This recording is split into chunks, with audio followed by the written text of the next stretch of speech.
Moisés à risca. Mas João chama eles, assim como os saduceus, de raça de víboras. E sabe por que eles são chamados de raça de víboras?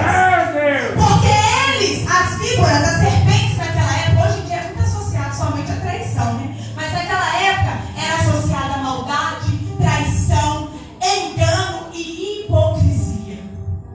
E quando nós vamos falar das características de como viviam esse grupo de pessoas, nós vamos às vezes nos familiarizar, às vezes lembrar de alguma fala de alguém que nós conhecemos, às vezes lá no mundo lá fora, mas muitas vezes até mesmo dentro das igrejas.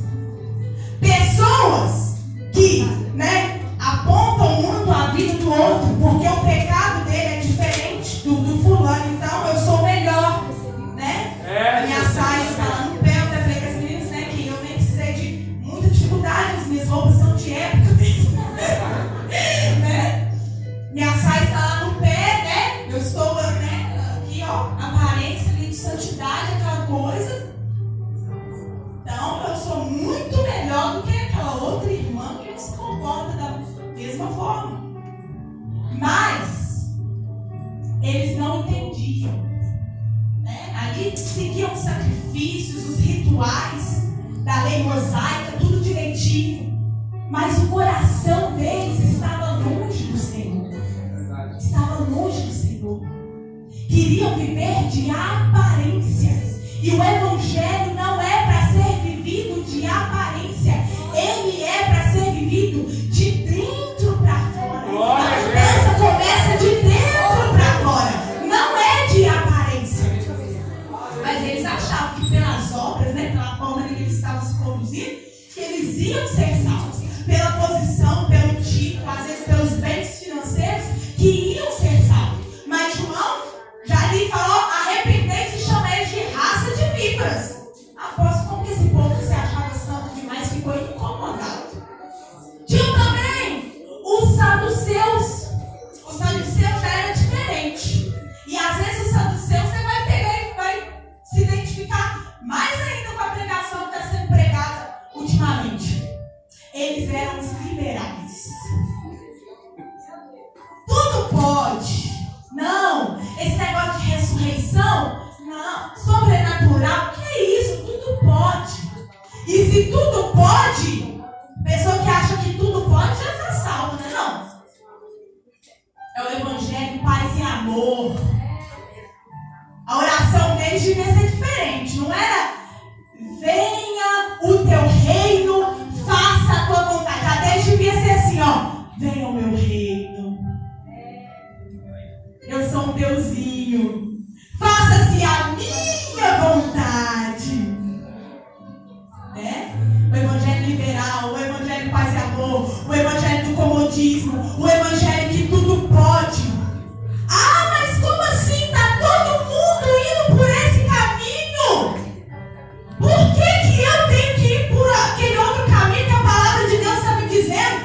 O errado continua sendo errado, ainda que todo mundo esteja fazendo outra coisa, irmãos. E o certo também continua sendo certo, ainda que todos estejam errando.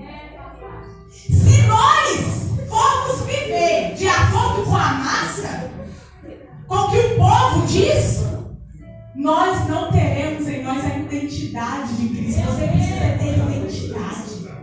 Você não é Maria, vai para as outras. Não é aquilo que o influencer, que o coach, como se diz muito aí, que esses pregadores aí do Pix estão pegando e falando.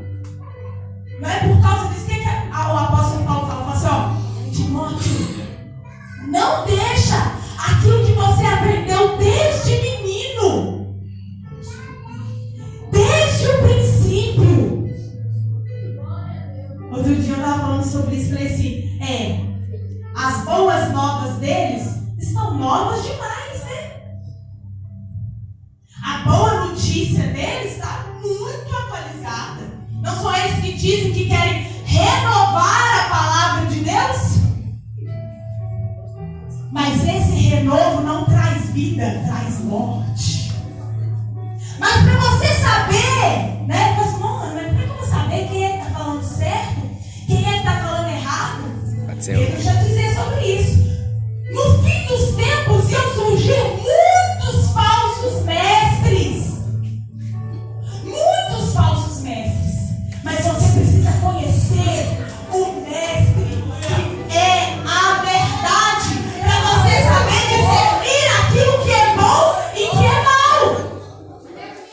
Não, eram dois extremos. O sertão demais, que fechava a porta do céu para os outros, que desfazia das pessoas, mas era só por fora. Tinha aparência e vestimento de santidade, mas de santidade não tinha nada. E os outros só liberais demais, é paz e amor. Não, esse Deus de amor, como é que ele vai lançar alguém no inferno? Deixa eu te falar. O Deus de amor enviou o único filho. Não é um inocente, não. É o inocente. Para morrer por causa dos meus e dos seus pecados. Esse é o Deus de amor. Agora, será que ele seria justo e amável o suficiente para ignorar o sacrifício do seu filho inocente e deixar que quem não consegue nem negar a vontade da carne suba ao céu e seja salvo? Não, irmãos. É necessário. Aquele que quer vir após mim, tome a sua cruz. Isso fala de morte. É para morrer para si mesmo, para a sua vontade, às vezes para os seus ideais, às vezes para os seus sonhos, para seguir aquilo que ele projetou para a sua vida.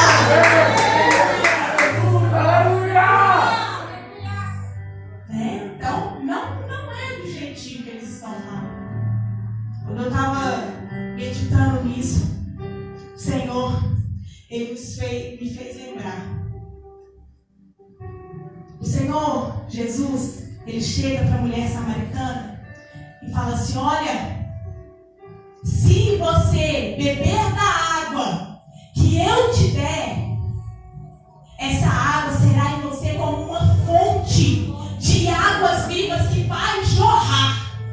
Porque é isso que o Senhor quer. O Senhor quer que você seja cheio do Espírito Santo. Não para você pegar e falar assim: não, eu estou cheio, eu sou santo, eu sou espiritual demais. Mas é para você jorrar e levar esse espírito de vida a outros. Para quando você abrir a boca, para quando você falar, você exalar o bom perfume de Cristo. O Senhor quer fazer de você uma fonte, um manancial. Aleluia! Essa é a vontade do Senhor. Que você seja saciado da água viva que é Cristo e faça-se em você uma fonte inesgotável que jorra para outros, que transborda. Mas muitos não estão como fonte de águas vivas. Estão, como Jeremias falou, como cisternas rotas. Por quê? Porque até lhe parece um poço ali bonitinho, mas tem brechas, tem rachaduras, que é o pecado. Aí às vezes até chega num culto como esse e se alegra e recebe da parte do Senhor e se alimenta, se sacia com a palavra, se enche da água da vida, mas tem fissura, tem rachadura. Aí às vezes, quando sai da porta do culto ali, na porta da igreja, a água já começa a esvaziar, assim, ó, começa a falar mal dos outros. Você viu o que aconteceu? E fala de um, fala de outro, e é fofoca. E aí às vezes um já fez raiva e já solta um palavrão. Aí às vezes é aquela música secular, Ah, não, mas não fala nada que desagrada a Deus, não. E a fonte? A Bíblia fala assim que de uma mesma fonte não pode jorrar água doce e água salgada. Então, e a fonte? É adorador de verdade? É gente que serve a Deus? Então para de consumir tudo que estão te dando por aí. É música secular, é palavrão, a fissura está ali aberta e a água do Espírito está indo embora. Está se esvaziando. E aí, quando assusta, já está seco, está vazio. E a cisterna ali, o buraco, o poço que está sem água vai servir para quê? Para acumular entulho, sujeira. Então, como era, se fosse fonte de água viva, ia sair coisas boas, ia emanar vida. Mas se essa cisterna rota sem água da vida, vai emanar sujeira. Coisas ruins. Já viu? Tem gente que se abrir a boca perto de você, fala assim, misericórdia. Aleluia. Então, nessa noite, você